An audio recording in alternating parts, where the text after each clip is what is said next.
तेरा ध्यान किधर है? अरे ईरान इधर है। काहे जादव जी बड़ा आज मूड में बने। 24 घंटा मूडे में रही ले। आओ देखे ना सर जी मुंह लटका के बैठल बड़े।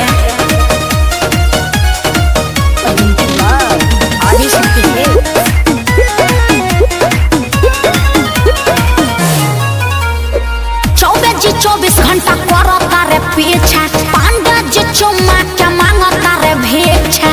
हरण हो जाई ज्यादा विश्वास ना। तोहरे ने सिखावल हा। 24 घंटा करता रे पीछा, पांडा जी चुम्मा के मांगता रे भिक्षा। और सुनिए ना हजियल जुलुम कइले बाबू साहेब जान के यार जान के। अधोरिया में अंगुरी कइले रहता रे। गिटार बजावत होई है।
चौहानी छुआ देखा चौहान के चौहान के।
चर्चा बा कसरफ के नाम के आकाश श्याम के। अरे मुहे माटी ले ले लोग।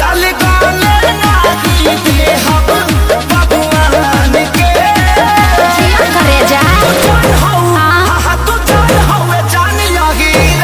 अरे जीवन